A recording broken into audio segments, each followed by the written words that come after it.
안녕하십니까? 인생의 복잡한 문제들을 말씀으로 단칼에 해결해주는 김종근 목사의 쾌도 남마입니다.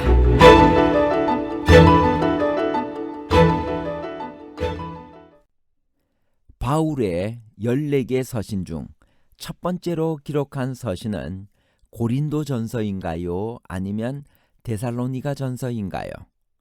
고린도 전서와 데살로니가 전서에 관한 복잡한 문제를 하나님 말씀의 가르침으로 명쾌하게 해결해 드리겠습니다. 데살로니가 교회는 어디에 있으며 바울과 어떤 관계를 가지고 있나요? 데살로니가 전서 1장 1절.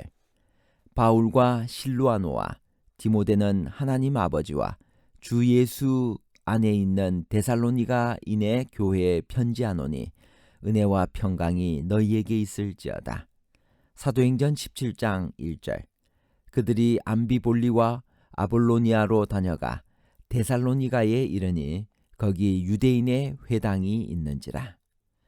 데살로니가는 그리스 북부 마게도냐 지방의 수도였고 큰 항구였습니다.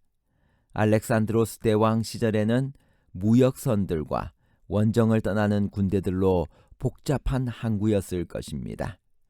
바울의 제2차 선교여행 중 바울과 실라와 디모데가 데살로니가를 방문했을 때 데살로니가는 20만의 인구를 자랑하는 오랜 역사를 지닌 번영하는 도시였습니다. 데살로니가에서 바울은 아무에게도 누를 끼치지 아니하려고 밤과 낮으로 일하면서 하나님의 복음을 전했습니다. 이렇게 시작된 데살로니가 교회는 야손의 집에서 모였고 교인들은 대부분 이방인들이었습니다. 바울의 가르침을 받은 데살로니가 교인들은 단시일 내에 신앙적으로 성장하였고 특별히 종말에 대해 관심이 많았던 것으로 보입니다.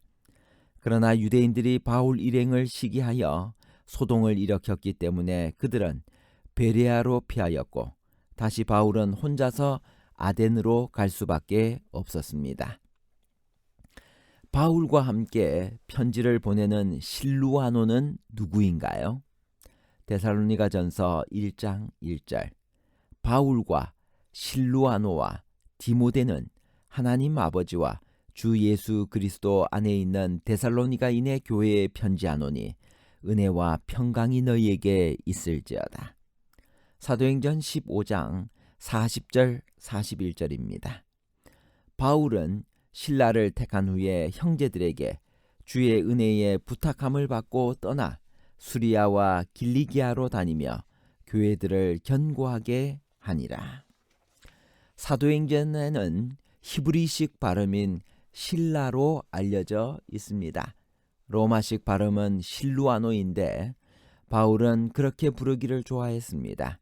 그는 바울과 함께 제2차 선교여행을 떠났으며 빌립보를 거쳐 데살로니아로 갔고 그와 함께 베레아로 갔으며 바울이 아덴을 향해 떠나간 후에 베레아에 머물렀습니다.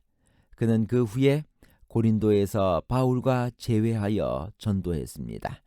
그는 디모데에 앞서 이름이 거명되는데 아마도 나이가 더 들었거나 더 오랜 기간 바울과 함께 일을 해왔기 때문인 것 같습니다. 데살로니가 전서는 바울이 언제 기록하여 보낸 것인가요? 데살로니가 전서 3장 2절부터 있는 말씀입니다. 우리 형제 곧 그리스도의 복음을 전하는 하나님의 일꾼인 디모데를 보내노니 이는 너희를 굳건하게 하고 너희 믿음에 대하여 위로함이라. 아무도 이 여러 환난 중에 흔들리지 않게 하려 함이라. 우리가 이것을 위하여 세움받은 줄을 너희가 친히 알리라. 데살로니가 전서는 바울의 14개 서신 중 첫 번째로 기록한 서신입니다. 신약 성경 전체를 놓고 보더라도 야고보서 다음으로 일찍 쓰여진 초기 서신입니다.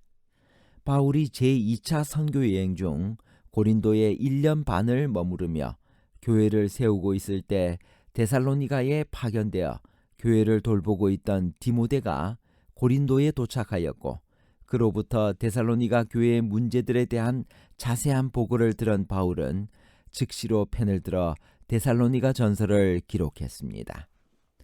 바울은 데살로니가 교인들의 믿음과 사랑과 소망에 대하여 하나님께 감사했습니다.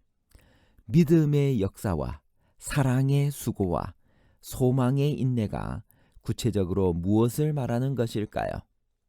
데살로니가 전서 1장 3절 너희의 믿음의 역사와 사랑의 수고와 우리 주 예수 그리스도에 대한 소망의 인내를 우리 하나님 아버지 앞에서 끊임없이 기억함이니.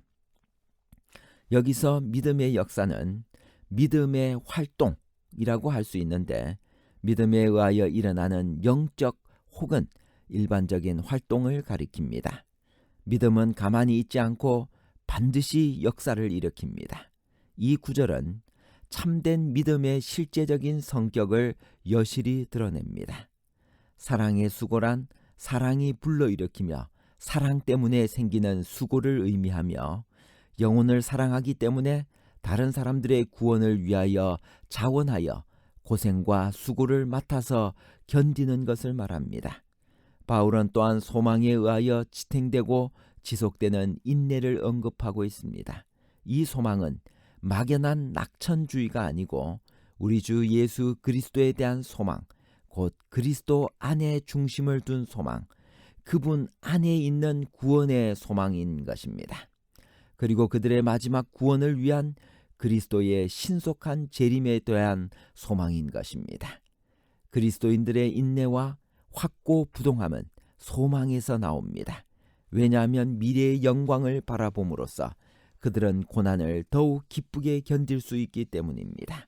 소망은 그들의 영혼에 닫힙니다. 복음을 말로만 전파되는 것이 아니고 반드시 무엇이 뒤따라야만 하나요? 우리는 그렇게 준비되어 있나요? 데살로니가 전서 1장 5절 이는 우리 복음이 너희에게 말로만 이른 것이 아니라 또한 능력과 성령과 큰 확신으로 된 것이라. 우리가 너희 가운데서 너희를 위하여 어떤 사람이 된 것은 너희가 아는 바와 같으니라. 여기 능력이라고 하는 말이 나옵니다.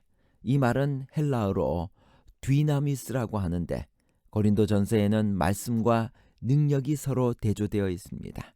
바울이 데살로니가에서 짧게 봉사하는 동안에 비록 거룩한 기록에 자세한 내용이 별로 실려 있지는 않지만 많은 기적들과 복음의 권능, 다이나마이트가 폭발하는 것과 같은 그러한 권능이 일어난 일들이 있을 여지가 충분히 있었던 것입니다. 성령으로라는 이 말은 복음이 성령이 조성한 환경 가운데 성령의 활동을 통하여 데살로니가인들에게 이르렀기 때문에 성령의 감화가 모든 활동에 미쳤다고 말하는 것입니다. 이렇게 바울은 복음 기별의 성공에 끼친 개인적인 공로를 부인하고 성령의 역사하심과 그 성령의 능력으로 큰 확신을 가지게 된 것입니다. 데살로니가 교회의 교인들이 많은 환난을 받았다고 했습니다. 누구에게 어떤 종류의 환난을 받았나요? 데살로니가 전서 1장 6절 또 너희는 많은 환난 가운데서 성령의 기쁨으로 말씀을 받아 우리와 주를 본받는 자 되었으니. 사도행전의 기록에 의하면 데살로니가에서 바울이 전한 복음을 경건한 헬라인들을 비롯한 큰 무리가 받아들이자 유대인들이 시기하여 저자의 불량배들을 선동하여 소동을 일으켰습니다. 그들은 베레아까지 쫓아와서 핍박을 계속하여 할 수 없이 바울은 아테네로 피신할 수밖에 없었습니다. 그런 유대인들의 핍박이 새로 생긴 데살로니가의 그리스도인들에게도 미쳤을 것입니다. 결론입니다. 첫째, 바울의 14개 서신 중 첫 번째로 기록한 서신은 데살로니가 전서입니다. 둘째, 바울이 회심시킨 이들의 생애의 목적은 하나님을 섬기는 것과 그리스도의 오심을 기다리는 것, 이 두 가지였습니다.